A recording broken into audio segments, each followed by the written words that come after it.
Choose not to be harmed and you won't feel harmed. Don't feel harmed and you haven't been. What if I told you that sometimes the greatest threat doesn't come from enemies outside, but from someone dangerously close, someone who sows chaos under the guise of trust? We often overlook subtle signs because we want to believe the best in those around us. But what if ignoring these signs blinds you to a toxic presence that slowly erodes your peace, your confidence, your very soul? In this video, we'll uncover 7 evident signs that reveal when there is an evil woman next to you. These aren't just stereotypes or myths, they are grounded in Stoic wisdom, helping you recognize manipulation, deceit, and emotional sabotage before it's too late. Watch till the very end, because understanding these signs isn't about fear, it's about reclaiming your power, maintaining your inner calm, and choosing who deserves a place in your life. Don't let subtle poison ruin your path. Let Stoic clarity guide you through this revealing journey. Your peace depends on it. Number 1. Manipulates others for personal gain. One of the most unmistakable signs that someone near you is working against your best interests is when she manipulates others purely for personal gain.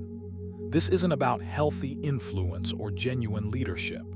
It's about bending truth, twisting emotions, and playing people like puppets to serve her own agenda. And you need to recognize this behavior, not just to protect yourself, but to reclaim your power and peace. Think about it. Manipulation thrives on exploiting vulnerabilities, the cracks in your armor, the moments when you're emotionally open or uncertain. She knows how to push your buttons, how to make you doubt your own judgment, how to use guilt, fear, or flattery to get what she wants. And if you don't put a stop to it, it becomes a toxic pattern that drains you, chips away at your confidence, and leaves you second-guessing your every move. But here, where Stoic wisdom lights the way, reminded us, you have power over your mind, not outside events. Realize this and you will find strength. You have the ability to guard your mind against manipulation. It starts with awareness, noticing when you're being nudged or pressured in ways that don't feel right. It means questioning the motives behind words and actions. Ask yourself, is this coming from a place of truth or control? Am I being steered toward someone else's gain rather than my own growth? Now, how do you build that inner fortress? Here's a simple but powerful exercise. Next time you catch yourself reacting emotionally to someone's words or actions, pause. Take a deep breath. Reflect on the root of your feeling. Are you feeling guilt that's not yours to carry? Are you rushing to please at the expense of your own boundaries? When you create that space between stimulus and response, you regain your freedom to choose how you act. Another practice: set clear boundaries, firm, kind, but unyielding. Don't let manipulation slip in through vague expectations or silent concessions. Say no when you mean no. Protect your time and energy like they're sacred resources, because they are. Seneca said, "It is not the man who has too little, but the man who craves more, that is poor." Don't let craving control you or make you vulnerable to manipulation. Finally, surround yourself with people who build you up, not those who use you as a stepping stone. True allies celebrate your growth and respect your autonomy. They don't twist your words or use your kindness against you. You're in charge here. Remember, the power to remain unshaken lies within you. Stand firm, trust your instincts, and practice these habits daily. Manipulation loses its grip when you refuse to feed it with doubt or fear. Your peace, your mind, your life, guard them fiercely. This is your path to true freedom. Number 2, shows no empathy or remorse. When someone shows no empathy or remorse, it's a glaring red flag you cannot afford to ignore. You might find yourself asking, how can a person just shut off their feelings for others? How can they walk away from harm they've caused without a flicker of regret? This lack of empathy is more than just coldness. It's a sign of deep disconnect from what it means to be human. And here's the truth: You don't have to accept that energy in your life. Empathy is the cornerstone of any healthy relationship. It's the ability to put yourself in someone else's shoes, to feel their pain, to understand their joy, and to respond with care. When that's missing, you're left dealing with someone who only looks out for themselves, without concern for the impact of their actions on you or anyone else. They might hurt you, but they won't even blink at the damage done. The Stoics teach us something powerful here, reminds you, waste no more time arguing what a good man should be. Be one. This means you must embody kindness, understanding, and accountability yourself, even if others don't. You can't change someone who lacks empathy, but you can control how you let their actions affect you. More than that, you can refuse to enable or tolerate it. So what do you do when you're faced with someone like this? First, recognize it clearly. Don't make excuses or explain away their cruelty or indifference. Acknowledge that this is a serious sign. Someone who shows no remorse won't reflect on their mistakes or try to make amends. They're emotionally unavailable and unwilling to take responsibility. And that's on them, not you. Next, start building emotional boundaries. This is your shield. Practice saying no to situations or conversations where your feelings are dismissed or belittled. Remind yourself daily, I deserve respect. My emotions matter. Reflect on Seneca's words. It is not that we have a short time to live, but that we waste much of it. Don't waste your precious time trying to fix or win over someone who won't meet you halfway emotionally. A practical exercise you can do is this. When you feel hurt or dismissed, pause and breathe. Write down your feelings honestly but without judgment. This isn't about blaming anyone else. Just get clear on what you feel and why. Over time, this builds your emotional awareness and strengthens your inner fortress against emotional manipulation. Another step, cultivate empathy for yourself. Show yourself the compassion that you aren't receiving from that person. Self-empathy is your grounding force. It reconnects you with your own worth and resilience. Remember Epictetus's advice. If you want to improve, be content to be thought foolish and stupid. That means it's okay to step away, to protect your peace, even if others don't understand or approve. Finally, make a commitment right now. You will no longer tolerate someone who shows no empathy or remorse. This is not just about cutting toxic ties. It's about choosing peace, dignity, and emotional freedom. You have the power to reclaim your energy and steer your life toward healthier connections. You're not powerless here. You have the wisdom of the Stoics on your side and your own inner strength waiting to be unleashed. Start today. See the truth clearly, set your boundaries firmly, and prioritize your own emotional well-being above all. This is your life, and you deserve relationships rooted in respect, empathy, and care. Don't settle for less. Number 3, constantly spreads negativity and drama. When someone constantly spreads negativity and drama around you, it's more than just annoying. It's a direct attack on your peace of mind. This behavior isn't accidental. It's a deliberate disturbance that drags your energy down and distorts your perspective. You need to recognize this for what it is and take back control. As reminded us, the soul becomes dyed with the color of its thoughts. If you let someone else's dark cloud color your day, you lose your power to shape your own experience. You owe it to yourself to shut out this noise. Negativity breeds more negativity. Drama fuels chaos, and chaos erodes your calm. When someone persistently douses conversations with complaints, gossip, or toxic opinions, they're stealing your focus and pulling you away from what truly matters: your growth, your purpose, your inner peace. Here's the thing, you don't have to engage, you don't have to absorb their poison, you can choose how you react. Epictetus taught us that it's not external events that disturb us but our judgments about them. You have the power to decide what you let in. Start by observing your reactions. When negativity comes your way, pause, take a breath, ask yourself, Is this something I want to carry with me? Does this serve my path to tranquility? Take a moment now to practice this. When you sense drama creeping in, mentally step back. Imagine yourself as a calm lake, undisturbed by the ripples on the surface. You see the waves, but you don't let them break your stillness. Hold on to that image. Return to it whenever chaos tries to shake your core. Another way to reclaim your space is to set boundaries firm but calm. You don't need to explain yourself endlessly. A simple, "I prefer to focus on solutions, not problems," or "I'm choosing to stay positive today," can shift the dynamic without confrontation.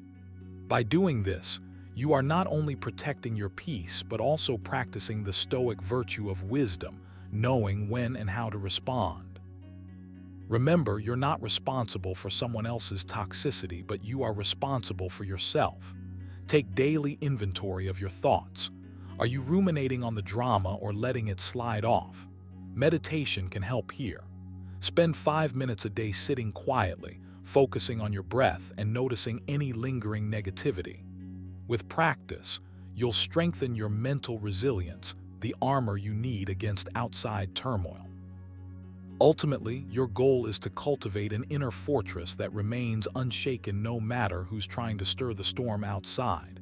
It's tough, but as Seneca said, we suffer more often in imagination than in reality. Don't imagine yourself overwhelmed by negativity. Act now to fortify your mind and choose calm. Your peace isn't negotiable, it's your birthright. Protect it fiercely. Number 4, uses charm to hide true intentions. When someone uses charm to hide their true intentions, it's like a mask, beautiful on the outside but concealing something dangerous beneath. You need to understand this clearly.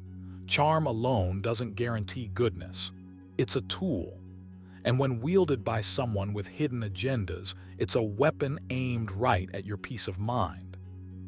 You might find yourself drawn to their warmth, their laughter, or the way they make you feel seen. But behind that captivating smile, there's a calculated effort to manipulate.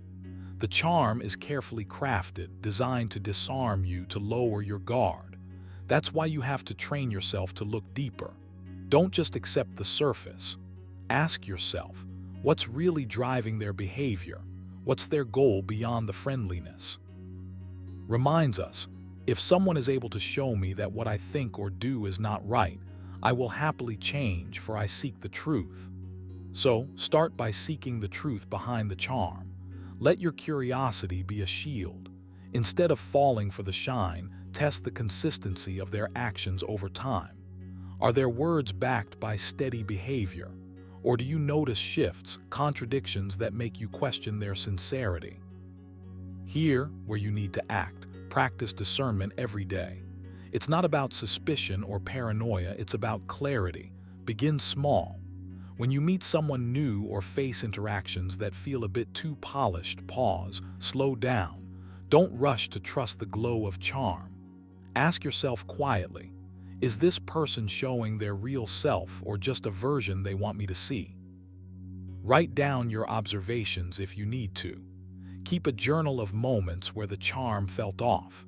This isn't about keeping a list of complaints, but about training your mind to spot inconsistencies. Over time, you'll notice patterns.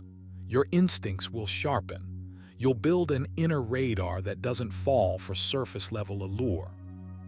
Remember Seneca's wisdom. We suffer more often in imagination than in reality. Don't let fear consume you, but don't ignore your intuition either.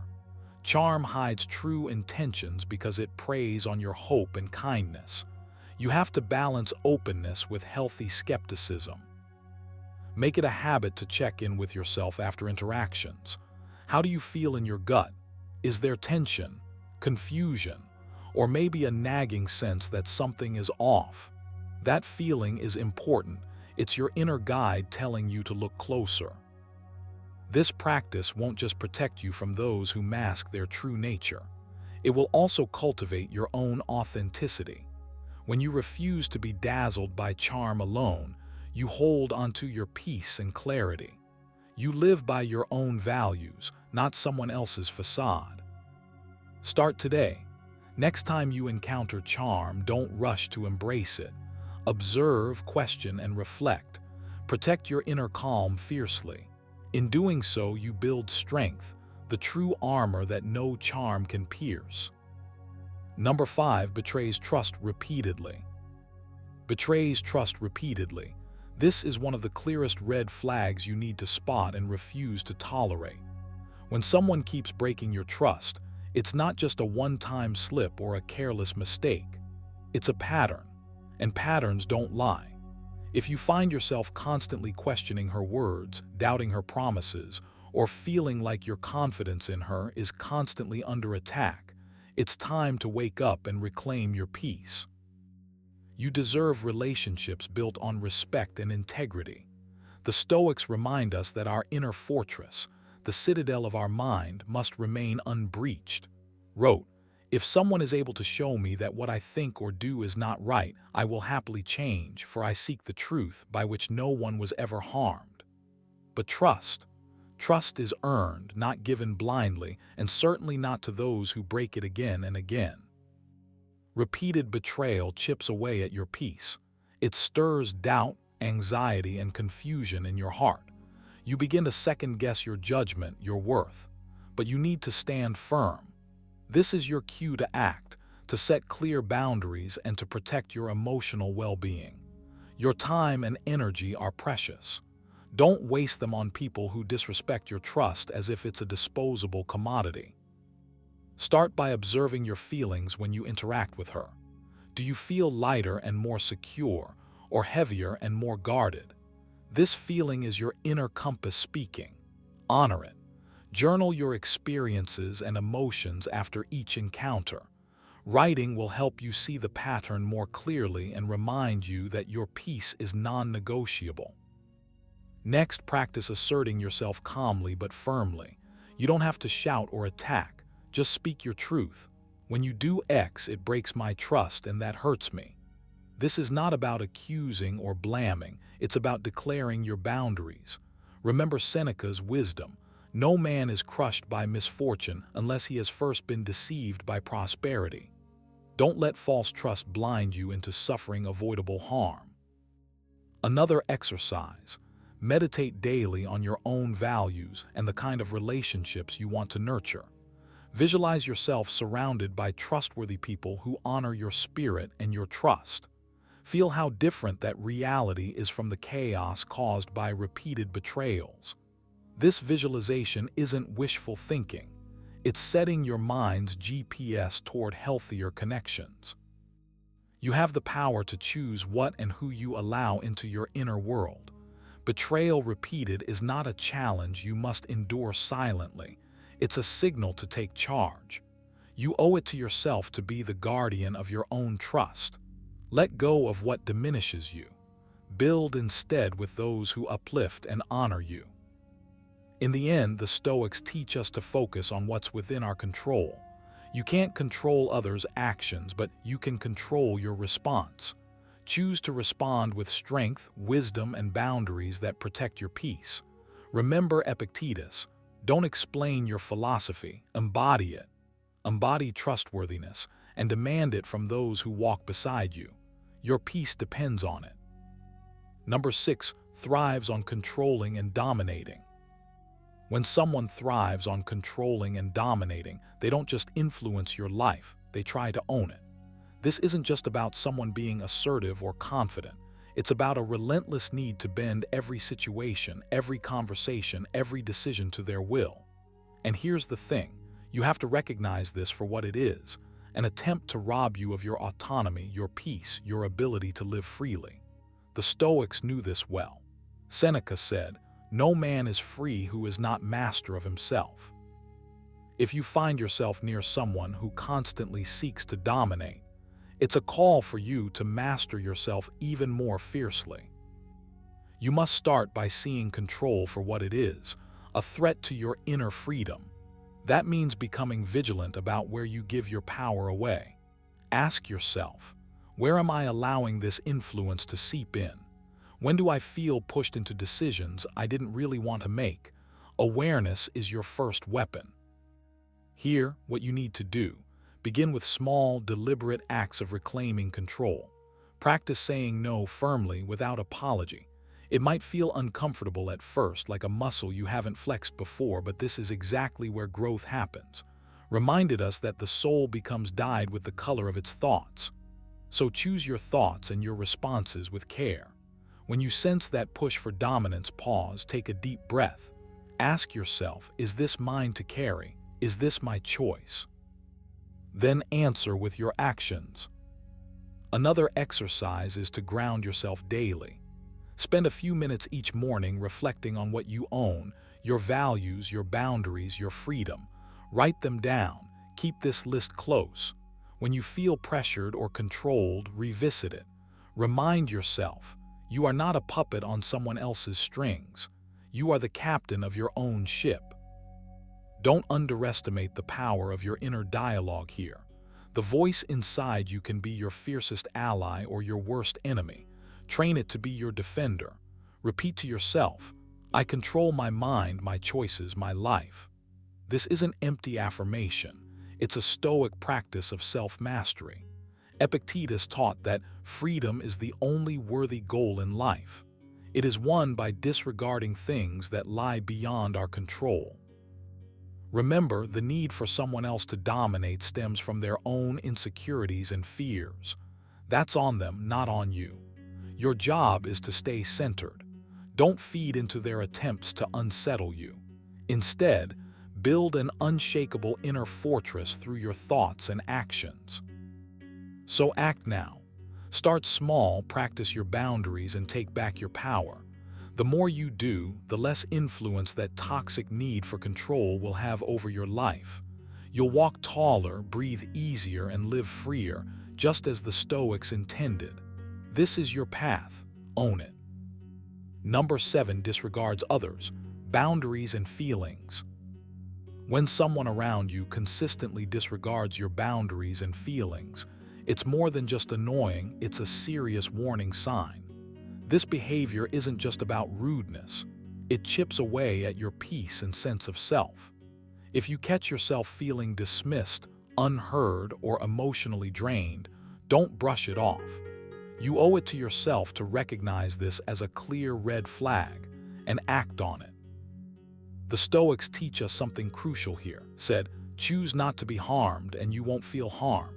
Don't feel harmed and you haven't been. That's a powerful reminder that your peace depends largely on how you guard your inner world. When someone ignores your boundaries, they're testing your limits, pushing your patience, and disrespecting your right to emotional safety. You have the right and the responsibility to defend that. Now here's the thing. Setting boundaries isn't about building walls to isolate yourself. It's about creating a sacred space where your mind and spirit can breathe freely. If someone continually crosses that line, it's a sign that their respect for you is shallow or non-existent. You don't have to accept that. You don't owe your energy to those who dismiss it. Start by becoming crystal clear on your boundaries. What do you absolutely need to feel safe and respected? Write these down. Reflect on your feelings when someone crosses these lines. Does it make you angry, anxious, or powerless? That's your inner compass signaling you to act. Next, practice saying no. This might sound simple, but is often one of the hardest things to do. No is your shield. Use it firmly but calmly. You can be kind and still be firm. Remember Epictetus's wisdom. It's not what happens to you, but how you react to it that matters. React in a way that protects your dignity. Here's a practical exercise for you. The next time someone pushes your limits, pause, take a deep breath, speak your truth calmly but clearly. For example, say, I need you to respect my feelings on this, or that crosses my boundary and I won't accept it. It's not about confrontation, it's about self-respect. If you do this consistently, you'll find something amazing happening. You'll start attracting people who respect your space and repel those who don't. Your inner peace will grow stronger. You'll feel less drained, less reactive, and more in control. Remember, allowing others to ignore your boundaries isn't a sign of kindness. It's a quiet surrender of your own power. Guard it fiercely. As Seneca advised, no man is more unhappy than he who never faces adversity, for he is not permitted to prove himself. This is your moment to prove to yourself that your peace matters more than pleasing those who refuse to respect you. So take this to heart. Define your boundaries, protect them, speak up. Your tranquility depends on it. Don't wait for permission, claim your space, claim your peace. You deserve nothing less. Remember, awareness is your first shield. As Epictetus wisely said, it's not what happens to you, but how you react to it that matters. If you recognize these signs, take control of your response, protect your peace, and guard your mind. Don't let toxic energy dictate your life. If this video opened your eyes, make sure to like, share, and subscribe for more Stoic wisdom that empowers you to live stronger every day. Stay vigilant, stay grounded, and never stop growing. See you in the next video.